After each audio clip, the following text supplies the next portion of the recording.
قرآن مجید نے۔ اللہ تعالیٰ نے فرمایا ان الذین یحبون ان تشیع الفاحشہ، فرمایا بے شک جو لوگ یہ چاہتے ہیں کہ مسلمانوں میں بے حیائی کو پھیلا دیں، فحشاء کو عام کر دیں، بری باتوں کو لوگوں کے اندر پھیلا دیں۔ کن لوگوں میں؟ فی الذین آمنوا، وہ لوگ جو ایمان لے آئے، جو ایمان والوں کے اندر بے حیائی پھیلانا چاہتے ہیں۔ اور قرآن مجید کے الفاظ بڑے قابل غور ہیں، فرمایا ان الذین یحبون، بے شک وہ پسند کرتے ہیں، وہ چاہتے ہیں کہ ان تشیع الفاحشۃ فی الذین آمنوا، کہ بے حیائی پھیل جائے ان لوگوں میں جو ایمان لائے ہیں۔ تو مالک فرماتا ہے لہم عذاب علیم، ان لوگوں کے لیے دردناک عذاب ہے۔ اور ایسا نہیں ہے کہ یہ قیامت تک انتظار کریں گے پھر انہیں عذاب دیا جائے گا۔ یہ عذاب کہاں کہاں ملے گا؟ فی الدنیا والآخرہ، جو مسلمانوں میں بے حیائی پھیلانے کو پسند کرتے ہیں انہیں دنیا میں بھی عذاب ہوگا اور آخرت میں بھی عذاب ہوگا، اور عذاب بھی عذاب علیم، دردناک عذاب ہوگا۔ فرمایا واللہ یعلم وانتم لا تعلمون، اللہ جانتا ہے تم نہیں جانتے۔ حیا اور وزاداری کو قائم رکھنا، دیکھیں نا سب سے زیادہ بے نیاز تو اللہ ہے نا، لیکن اگر حضور فرمائیں کہ رب بھی حیا فرماتا ہے، حضور سید عالم علیہ السلام فرماتے ہیں اللہ حیا فرماتا ہے کہ اس کا بندہ اس کے سامنے ہاتھ پھیلائے اور اللہ اس کے ہاتھوں کو خالی واپس کر دے۔ اللہ حیا فرماتا ہے۔ کیا معنی ہے؟ کہ اللہ تبارک و تعالی لحاظ کرتا ہے اس بات کا کہ اس بندے کی امید نہ ٹوٹ جائے، رب کی بارگاہ سے جو اس کی توقع ہے وہ توقع نہ ختم ہو جائے۔ معنی کیا ہوا؟ آپ وزادار رہیں، آپ کے مزاج میں رکھ رکھاؤ ہو۔ بعض لوگ بعض اوقات ایسی بات بول دیتے ہیں، ایسی بات کر دیتے ہیں، اس طرح کی گفتگو ان سے سرزد ہوتی ہے کہ وہ محسوس ہوتا ہے کہ جو اس بندے کی شخصیت ہے نا، جو اس کی پرسنالٹی ہے، اس کے ساتھ وہ بات میچ نہیں ہوئی۔ تجھے تو بہت زیادہ خیال والا ہونا چاہیے تھا، تیرے مزاج کے اندر تو بہت زیادہ وزاداری ہونی چاہیے۔ نبی پاک صلی اللہ تعالی علیہ وسلم نے فرمایا رب حیا کرتا ہے، اور ایک مقام پہ حضور نے فرمایا جب سفید داڑھی والا مسلمان قبر میں جاتا ہے تو اللہ فرشتوں سے فرماتا ہے اسے عذاب نہ دینا، مجھے حیا آتی ہے۔ لیکن اگلے لفظ جو حضور نے بیان فرمائے وہ سمجھنے والے ہیں، فرمایا رب کہتا ہے مجھے حیا آتی ہے، تو بندے کو بھی تو حیا کرنا چاہیے، اس کو بھی حیا کرنا چاہیے کہ کوئی تو موقع ایسا ہو جب میں کوتاہیوں سے بچوں۔ اب اگر میری عمر کے تقاضے بڑھ گئے ہیں تو میرے حلم کے تقاضے بھی بڑھ جائیں، میری وزاداری کے۔ وہ حضرت حافظ سعدی رحمۃ اللہ علیہ نے ایک مقام پہ فرمایا کرنے لگے میں نے 20-22 سال کے بوڑھے بھی دیکھے اور میں نے 80-90 سال کے نوجوان بھی دیکھے۔ حضور یہ کیا بات ہوئی؟ فرمانے لگے عمریں بڑی زیادہ ہو گئی ہیں لیکن اپنے مزاج کے لحاظ سے وزادار بچپنا ہے طبیعت، ابھی بھی عادات ایسی ہیں کہ جن میں غور کرنے کی ضرورت۔ اور فرماتے ہیں کچھ لوگ ایسے ہیں کہ عمریں تھوڑی ہیں لیکن انہوں نے اپنے آپ کو سمیٹ لیا ہے، بعض چیزوں پر اپنے اوپر پابندی کر لی ہے، بعض چیزوں کا لحاظ کرتے ہیں، کچھ معاملات سے بڑی ہمت کر کے بچتے ہیں۔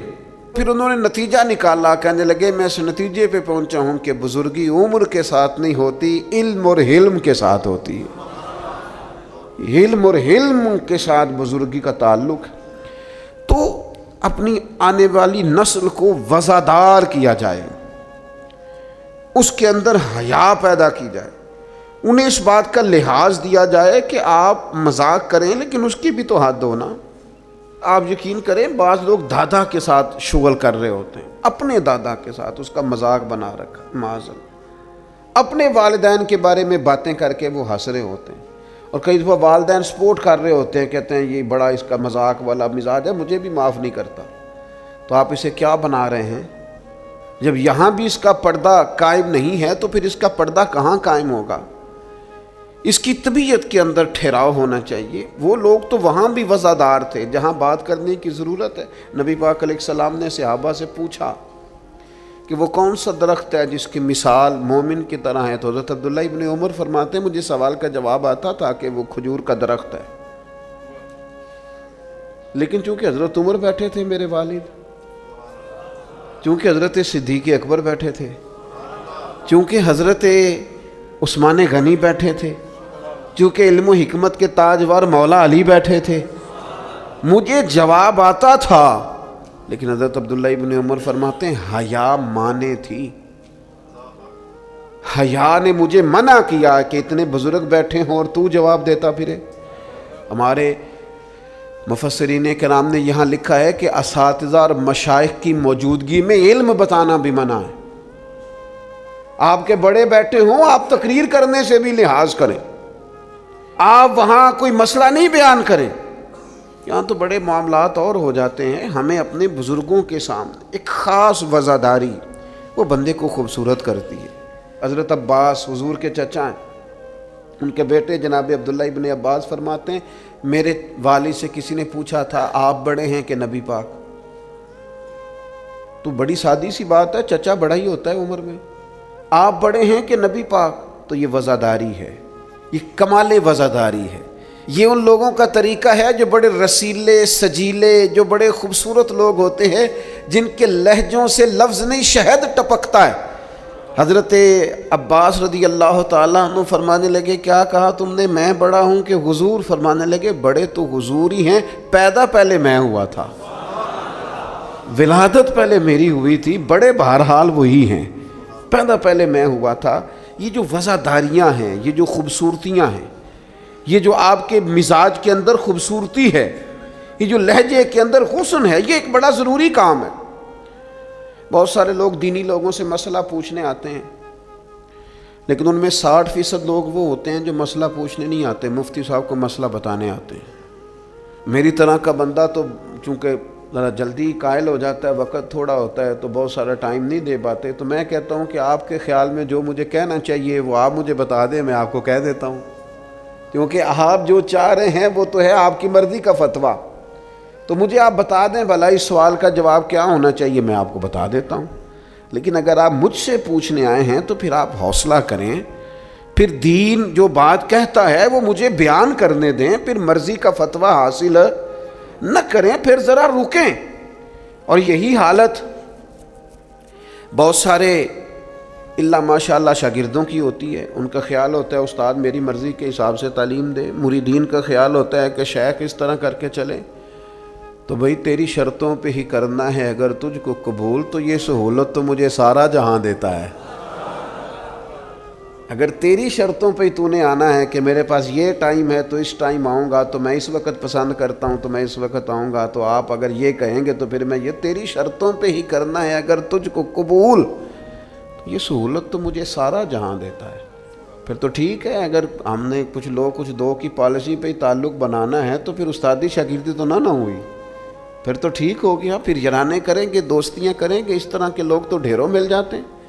اپنی زندگی کے اندر وزاداری، خوبصورتی، ٹھہراؤ، لہجے کے اندر حسن، مزاج کے اندر ایک کمال۔ حضرت امام مالک رحمۃ اللہ علیہ کو کسی بات پر امام اعظم نے بڑا ڈانٹ دیا، شاگرد تھے، بڑا ڈانٹ دیا، سخت ڈانٹا، اور اس کے بعد بھی وقفے سے کبھی کوئی ایسی بات ہوتی تو امام صاحب کہتے ہیں میری طبیعت سے وہ غصہ نہ جاتا کہ یار اس نے ایسا کیوں کیا۔ کچھ عرصے کے بعد جا کے وہ بات کھلی کہ جس بات پر امام ابو مالک کو ڈانٹا ہے ان کی تو غلطی نہیں تھی، دوسرے کلاس فیلو کی غلطی تھی، ان کی تو انہوں نے تو یہ بات کہی نہیں، تو کسی اور نے کہی تھی اور نام ان کا لگ گیا۔ بچے کر دیتے ہیں نا شرارت، کسی نے کی نام کسی، تو امام اعظم ابو حنیفہ رحمۃ اللہ علیہ امام مالک سے کہنے لگے بیٹا تم نے بتایا کیوں نہیں، اتنی ڈانٹ کھا لی؟ حضرت امام مالک نے سر جھکا لیا، کہنے لگے حضور لوگوں کے جسموں پر لوگوں کا احسان ہوتا ہے، میری تو سانسوں پر بھی تیرا احسان ہے، میری سانسیں بھی تیری مقروض ہیں۔ یہ جو لوگ مالک کو جانتے ہیں یہ اس نسبت سے جانتے ہیں کہ یہ ابو حنیفہ کی گلی میں آتا جاتا ہے، سونیاں زندگی میں جتنا نام اور عروج پایا تیرے صدقے پایا، 4 جھڑکیاں نہ سہ سکتا تیرے نام پر، میں نے پسند نہیں کیا، اور پھر آپ نے پوچھا بھی تو نہیں نا کہ بتاؤ، آپ نے کہا ڈانٹ کھانی ہے تو دکھ قبول محمد بخشا بس راضی رہن پیارے، کوئی حرج نہیں۔ آپ نے کہا ڈانٹ کھانی ہے تو کھا لیتی، اس میں حرج والی کون سی بات؟ یہ خاص وزاداری، یہ خاص خوبصورتی۔ میں آپ سے عرض کروں، ہمارے گھروں میں جو بڑے بوڑھے ہوتے ہیں نا، وہ جب پڑھی لکھی بہو لے کے آتے ہیں نا تو اس کا مطلب یہ تھوڑی ہوتا ہے کہ وہ بیچارے ہامتے کامتے رہیں گے، ڈرتے رہیں گے کہ جناب بہو بڑی پڑھی لکھی ہے یا داماد بہت پڑھا لکھا ہے تو کوئی ایسی بات نہ ہو جائے کہ وہ کہے او بابے کو تو پتہ ہی نہیں۔ پڑھا لکھا وہ بندہ ہوتا ہے جو دوسروں کے مزاج کی رعایت کرے، جو تھوڑا سا سمجھے کہ میری اس چیز کی وجہ سے کوئی شخص کسی کمزوری کا شکار تو نہیں ہو رہا۔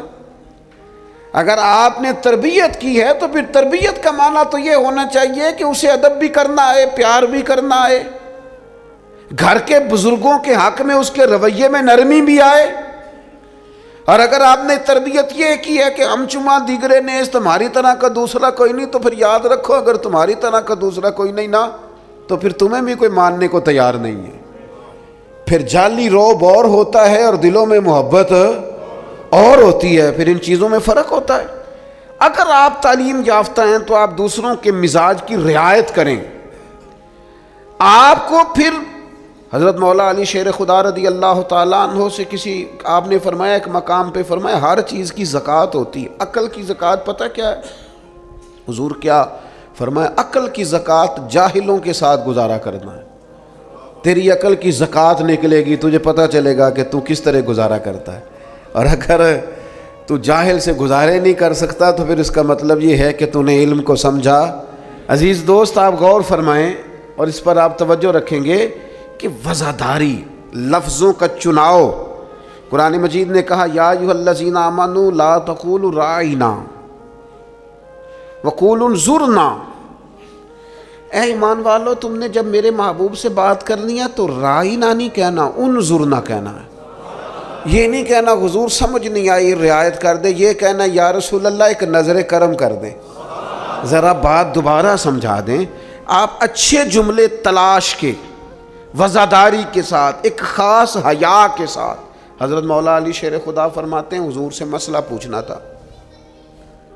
مسئلہ پوچھنا بڑا ضروری کام ہے، اگر آپ مسئلہ دریافت نہیں کرتے تو بڑا عرصہ تک ماحول اس طرح کا رہ جاتا ہے کہ جس سے آپ جہالت میں ہی وہ کام کرتے رہتے ہیں۔ مسئلہ پوچھیں گے تو بات بہتر ہوگی، آپ بات پوچھ لیں گے، بات کلیئر ہو جائے گی، آپ پھر صاف ستھرے معاملے کے ساتھ عمل کر سکیں گے۔ تو حضرت مولا علی کہتے ہیں حضور سے مسئلہ پوچھنا تھا۔ اب سوال کرنا بڑا ضروری ہے، خود حدیث پاک میں موجود ہے سوال کرنا آدھا علم ہے۔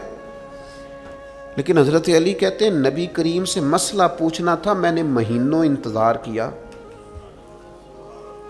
ہفتوں انتظار کرتا میں۔ میرا خیال تھا کہ میں سوال کی تکلیف بھی نہ دوں، کوئی اور آ جائے آ کے حضور سے مسئلہ پوچھ لے۔ حیا مانی تھی، میں داماد ہوں حضور کا رشتے میں، کچھ ایسی باتیں ہیں جو حیا کے مانند میں سوال نہ کرتا۔ میرا دل ہوتا کوئی اور پوچھ لے، وہ پوچھے گا حضور بتائیں گے، ساتھ میرا مسئلہ بھی حل ہو جائے گا۔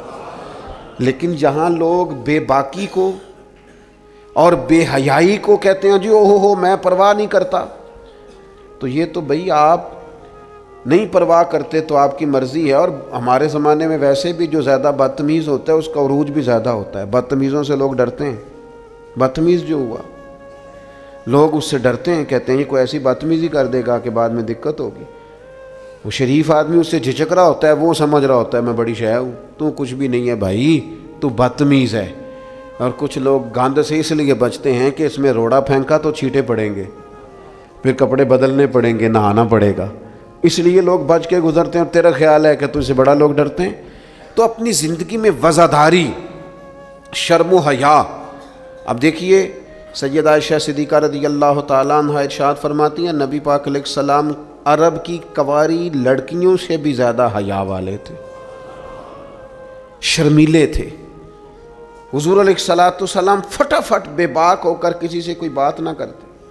اب دیکھیں صحابہ غلام ہیں رسول پاک کے، اگر حضور کسی کا نام لے کے بھی اس کی تربیت کرنا چاہیں تو وہ آدمی خوش ہوگا، سعادت مندی ہوگی۔ لیکن حضور کو کسی شخص کے بارے میں بتایا جاتا نا فلاں نے یہ بات کی ہے، تو کبھی نامینیٹ کر کے اس بندے کے سامنے بات نہیں کرتے، یہ وزاداری والا معاملہ ہے۔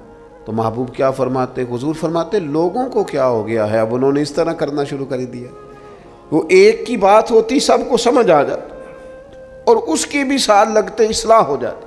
اپنی مزاج سے اپنی وزاداری کو ختم نہیں کریں، اپنے لہجے کو ختم نہ کریں۔ میں مذہبی اسٹیجوں پہ دیکھتا ہوں، مجھے بڑی تکلیف ہوتی، جو فلانی چیز نہ مانے وہ حلالی نہیں، جو فلانی بات کا جواب نہ دے باپ کا ہی نہیں۔ یہ آپ کا سٹائل ہے؟ یہ دیندار لوگ اس طرح بات کرتے ہیں؟ یہ آپ ڈگریاں جاری کر رہے ہیں؟ کیا رسول پاک علیہ السلام کا انداز تبلیغ معاذ اللہ یہ تھا؟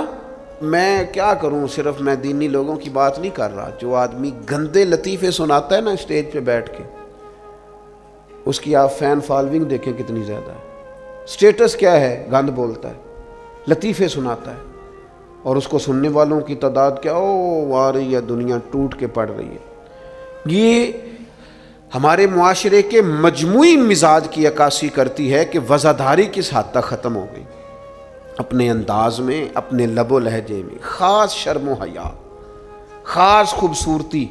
ہمارے جو دیہاتی گھر ہوتے تھے ان کے اندر بڑی وزاداری ہوتی تھی، ان کے اندر بڑا خیال رکھا جاتا تھا، چیزوں کو بڑا سمجھا جاتا تھا۔ یہاں آپ حالت دیکھ لیں، شادی بیٹی کی ہو یا بیٹے کی ہو، سارا خاندان بیوٹی پارلر میں بیٹھا ہوتا ہے، کوئی وزاداری نہیں رہی، کوئی وہ معاملہ ہی نہیں رہا جس میں حسن ہوتا تھا، خوبصورتی ہوتی تھی۔ رسول پاک صلی اللہ تعالی علیہ وسلم نے فرمایا حیا خیر ہی خیر ہے، حیا سراپا خیر ہے۔ تیرا جھکا جھکا لہجہ، تیرے جھجکتے لفظ، تیری ٹھہری ٹھہری باتیں، تیرا ذرا سمٹ کر چلنا، سمٹ کر بات کرنا، تیرے لہجوں کا ٹھہراؤ، گویا یہ وہ ٹھنڈی ہوا ہے جو چلے گی تو صحیح پر کسی کو فائدہ دے گی، نقصان نہیں دے گی۔ لیکن اگر تیرا خیال طوفان بننے کا ہے، پھر ایسا نہ ہو کہ درخت بھی ٹوٹیں، رستے بھی بند ہوں، عمارتیں بھی گریں۔ حضور نے فرمایا حیا خیر ہی خیر ہے، حیا جہاں آتی ہے خیر لاتی ہے۔ نبی پاک صلی اللہ تعالی علیہ وآلہ وسلم ایک جگہ سے گزرے، یہ بخاری میں موجود ہے، تو ایک شخص اپنے بھائی کو سمجھا رہا تھا، اسے کہہ رہا تھا یار تو بڑا ہی شرمیلا ہے، اس طرح بھی کوئی کام ہوتا ہے، تیری شرم و حیا کی وجہ سے بڑے مسائل بنتے۔ بھائی کو ڈانٹ رہا تھا کہ تو اس قدر زیادہ جھجکتا ہے، شرمیلا ہے کہ بڑے ہمارے مسائل خراب ہو گئے تیری جھجک کی وجہ سے۔ تو حضور قریب سے گزرے تو یہ میرے کریم کا انداز دیکھیے، حضور فرمانے لگے اسے کچھ نہ کہہ، اسے چھوڑ دے، اس لیے کہ حیا تو ایمان کا حصہ ہے، حیا تو ایمان کا حصہ ہے۔ اور ایک حدیث میں حضور نے فرمایا 70 سے زیادہ شاخیں ہیں ایمان کی، اور حیا بھی ایمان کا حصہ ہے۔ آپ وزادار رہیں، آپ میں خوبصورتی رہے گی، آپ تھوڑا سا انتظار میں رہیں، آپ تھوڑا سا رکیں، آپ کوئی اپنے مزاج کے اندر کوئی ایسا چھچورا پن پیدا نہیں کریں جس سے آپ کی طبیعت، آپ کا لہجہ، آپ کا انداز، آپ یقین کریں سنجیدہ لوگ تو حجروں میں چلے گئے۔ ایک بہت بزرگ تھے، عالم بھی تھے، تو کچھ سیاسی سوجھ بوجھ اچھی رکھتے تھے۔ میری ان سے ملاقات ہوئی تو میں نے ان سے کہا کہ صاحب آپ کو تو بڑا اچھا سیاستدان سمجھا جاتا تھا، تو کیا ہوا آپ چھوڑ گئے؟ کہنے لگے موجودہ سیاست سے وزاداری رخصت ہو گئی ہے، لہذا ہم نے بھی ارادہ کیا ہے کہ اب یہ دامن بچانے والا کام ہے، لہذا قبل از وقت بھرا میلہ چھوڑ دینے کا ارادہ کیا ہے، اب یہ ماحول ہمارے والا نہیں رہا، دامن بچانے کا ارادہ کیا ہے کہ اس میں وزاداری نہیں۔ میرے عزیز کبھی بھی اپنے مزاج سے، اپنے مرتبے سے، اپنے وقار سے نیچے اتر کر کبھی کوئی بات نہ کریں، کبھی کوئی کاروبار نہ کریں، کبھی کوئی لین دین نہ کریں۔ آپ اپنی وزاداری، اپنا حسن، اپنے ایمان اور تقوی کے ثمرات کی حفاظت کریں، کسی جگہ کوئی کمزوری نہیں دکھائیں، آپ اس خوبصورتی کا شکار رہیں جو اسلام نے عطا کی، اور اسے اپنے دامن میں بہت بڑی نعمت سمجھ کے سما کے رکھیں، کوئی کمزوری نہ دکھائیں۔ تھوڑی سی مشکل ہوتی ہے جب انسان زمانے کے ساتھ مل کے نہیں چلتا تو مشکلات آتی ہیں تھوڑی بہت، جب دور کے مطابق فیشن نہیں کرتا تو ظاہر ہے اسے لوگ پینڈو بھی کہتے ہیں، اسے جاہل بھی کہتے ہیں، اسے یہ بھی کہتے ہیں کہ اسے شعور کوئی نہیں. یہ تانے تھوڑے بہت سننے پڑتے ہیں، لیکن آپ کی وزاداری، آپ کے وقار میں، آپ کے لہجے میں کسی قسم کی کوئی کمزوری نہیں آنی چاہیے. آپ ایک نمونہ ہیں، اور یہ مت سمجھیے گا کہ لوگ صرف آپ کی تقریر سے تاثر لیتے ہیں. آپ کا نمونہ عمل آپ کے گھر سے لے کر دوستوں کی محفل تک وہ شمار کیا جاتا. آپ بڑی خوبصورتی کے ساتھ حضرت غوث اعظم رضی اللہ تعالیٰ عنہ 2000 دینار کا جوڑا پہن کے جمعے کا خطبہ دیتے تھے. 2000 دینار کا جوڑا. تو آپ کی اہلیہ نے ایک دن کہا کہ حضرت کئی دفعہ ایسے ہوتا ہے کہ صبح کا کھانا گھر میں ہوتا ہے اور شام کا نہیں ہوتا، لیکن آپ جب ممبر کی طرف بڑھتے ہیں تو آپ کا لباس اتنا شاہانہ ہوتا ہے کہ لوگ سمجھتے ہیں پتہ نہیں ہم کتنے کو مالدار ہیں. تو حضرت فرمانے لگے یہی تو میں چاہتا ہوں. میں نہیں چاہتا کہ میں پھٹے کپڑے پہن کے رکھوں اور لوگ جاتی دفعہ میرے ہاتھوں میں نذرانہ تھما کے جائیں کہ یہ رکھ لیں، لباس لے لیجئے گا. فرمایا اس طرح کا لباس پہنیں گے، اس طرح کی وزاداری اختیار کریں گے کہ جدھر جدھر سے گزریں گے لوگ سمجھیں گے کہ اللہ نے دینداروں کو بڑا بے نیاز بنایا ہوا ہے. ہم اپنی وزاداری کے اندر کیوں کوئی کمزوری لائیں؟ اپنے مزاج کے اندر آپ یقین کریں حضرت سعدی شیرازی قرضہ پکڑ کے مہمان نوازی کرتے تھے. قرضے پکڑ پکڑ کے لوگوں کو کھانا کھلانا، اس لیے کہ وزاداری قائم رہے اور کسی جگہ کسی کمزوری کا اظہار نہیں کرنا تاکہ کسی کو پتہ نہ چل جائے، کوئی یہ نہ سمجھے کہ دین کے نام پہ آئے ہیں تو بار بار یہاں سے سوال ہو رہا ہے. تو یہ حیا ہے، یہ خوبصورتی ہے، یہ مزاج کا حسن ہے. رسول رحمت صلی اللہ تعالی علیہ وآلہ وسلم نے ہمیں ایک اور حیا کرنے کا بھی کہا ہے، اس پر بھی حضور نے ہماری توجہ دلائی. وہ حیا کیا ہے؟ وہ ہے اپنے رب سے حیا کرنا، اپنے مالک سے حیا کرنا. جب ہم لوگوں کے بیچ ہوتے ہیں تو لوگوں سے حیا کرتے ہیں. حضرت عثمان غنی رضی اللہ تعالیٰ عنہ غسل خانے کی 4 دیواری کے اندر بھی غسل کرتے تھے تو تہمت باندھ کے. تو گھر والوں نے، یہ کسی نے پوچھا کہ حضور غسل خانہ چاروں جانب سے بند ہے اور اس کے اوپر چھت ہے اور آپ اس میں غسل کر رہے ہیں تو پھر بھی آپ تہمت کے ساتھ اور بڑا سمٹ کے اور بڑا کونے میں بیٹھ کے. تو آپ فرمانے لگے جب لوگوں کے بیچ ہوتا ہوں تو لوگوں سے حیا کرتا ہوں، جب تنہا ہوتا ہوں تو رب سے حیا کرتا ہوں. حضرت امام اعظم ابو حنیفہ گھر کی 4 دیواری میں بھی ننگے سر نہیں بیٹھتے تھے، ٹانگیں پھیلا کے نہیں بیٹھتے تھے. فرماتے تھے سوتے وقت یہ کام کروں گا.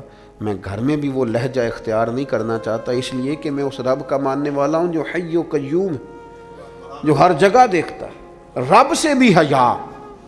اور آپ کو پتہ ہے ہمارے صوفیاء نے فرمایا ہے کہ سب سے زیادہ اللہ سے وہ بندہ حیا کرتا ہے جو اپنے خیالات پر کنٹرول کرتا ہے، اپنے جذبات پر کنٹرول کرتا ہے، جو وسوسوں کو نہیں آنے دیتا، جو اپنی طبیعت میں کوشش کرتا ہے کہ اچھے خیالات ہی رہیں، وسوسے آئیں تو جھٹک دیے جائیں. اس لیے کہ وہ نبی پاک علیہ السلام کا جو فرمان موجود ہے نا کہ رب نہ تمہاری جیبیں دیکھتا ہے نہ صورتیں دیکھتا ہے، وہ جب دیکھتا ہے تمہارا دل دیکھتا ہے. تو وہ حیا کرتے ہیں کہ دل میں کوئی ایسا خیال آئے جو غلط ہو، برا ہو، گندا ہو، چونکہ مالک نے دیکھنا ہے. وہ اس لیے خانہ دل کو صاف رکھتے ہیں. لیکن نا کوئی مہمان گھر میں آتا ہے تو لوگ فٹافٹ صفائی نہیں کرتے، چیزیں نہیں اٹھاتے کہ وہ کیا سوچے گا، یہ کتنے میلے کچیلے ہیں. وہ کہ مہمان نے دیکھنا ہے، اور جس دل کو رب رحمان نے دیکھنا ہے اس کی صفائی رکھنا کہ اس میں گندے برے خیالات، ہرس، ہوس، لالچ، حسد، بغض، کینہ، عداوت، بددیانتی، بدگمانی یہ موجود نہ ہو، جو کہ رب نے دیکھنا. اللہ کے پیارے رسول صلی اللہ تعالیٰ علیہ وسلم نے فرمایا اللہ تعالیٰ سے حیا کرو جس طرح حیا کرنے کا حق ہے. تو صحابہ کہتے ہیں ہم نے عرض کی یا رسول اللہ صلی اللہ تعالیٰ علیہ وسلم الحمدللہ ہم اللہ سے حیا کرتے ہیں. تو حضور نے فرمایا حیا کا وہ معنی نہیں جو تم نے سمجھا ہے. تو یا رسول اللہ پھر سمجھا دیں کیا معنی ہے حیا کا. تو نبی پاک علیہ السلام فرمانے لگے اللہ سے حیا کا حق یہ ہے کہ تم اپنے سر میں جو موجود افکار ہیں ان کی حفاظت کرو، اپنی سوچوں کی حفاظت کرو، پھر تم نے اللہ سے حیا کی. اور حضور فرمانے لگے جو کچھ تمہارے پیٹ کے اندر ہے جب تم اس کی حفاظت کرو گے تو پھر تم نے اپنے رب سے حیا کی، یعنی حرام نہ کھانا۔ نہیں پتہ سارے زمانے کو کہ تمہارا رزق حلال ہے کہ حرام ہے، پر تمہارے رب کو پتہ ہے نا، لہذا حیا کرنا، لقمہ حرام قریب نہ آنے پائے۔ اور حضور علیہ الصلاۃ والسلام فرمانے لگے یہ بھی یاد رکھنا کہ موت اور ہڈیوں کے گل سڑ جانے کو تم نے یاد رکھا ہوا ہو، اور فرمایا یہ بھی یاد رکھنا کہ تم نے قیامت کے دن دوبارہ اٹھنا ہے، رب کی بارگاہ میں کھڑا ہونا ہے۔ اگر تم نے ان سب چیزوں کو یاد رکھا پھر تم نے صحیح معنوں میں اپنے رب سے حیا کی، اور اگر تم نے یہ بھلا دیا ہے اور بس ٹھیک ہے دوڑ کے آئے، نماز پڑھ لی، اور جناب محفل میلاد میں جانے کا وقت آیا تو کہیں سے ادھار ٹوپی لے کے سر پہ اوڑھ لی اور لباس جو ہے وہ شلوار قمیض والا نکل آیا اور لہجہ بدل گیا، تو پھر کچھ ظاہری طور پر تو چیزیں بہتر کی لیکن حقیقی معنوں میں اپنے رب سے حیا نہیں کی۔ حضور فرماتے ہیں کچھ لوگ تہامہ پہاڑ جتنی نیکیاں لے کے آئیں گے قیامت کے دن، لیکن وہ اللہ ہوا میں اڑا دے گا۔ کیوں؟ اس لیے کہ لوگوں کے سامنے نیکیاں کرتے تھے، جب اکیلے ہوتے تھے پھر گناہ کرتے تھے۔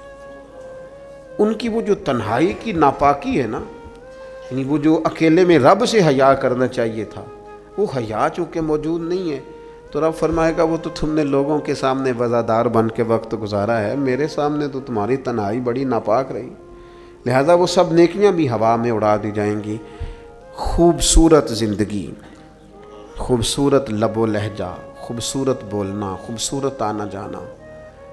میں طلباء سے کہا کرتا ہوں کہ بڑی پسند کا بھی تمہارا کھانا پکا ہوا ہو تو اس طرح نہ کھاؤ کہ محسوس ہو کہ پتہ نہیں کتنی دیر کے بعد کھا رہا۔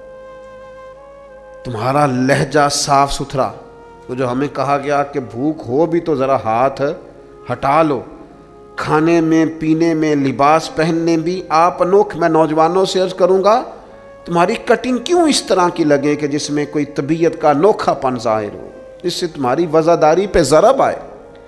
تمہارا بات کرنا اتنا کمزور کیوں لگے کہ جس سے محسوس ہو کہ یار اس کی تو ابھی تربیت ہونے والی۔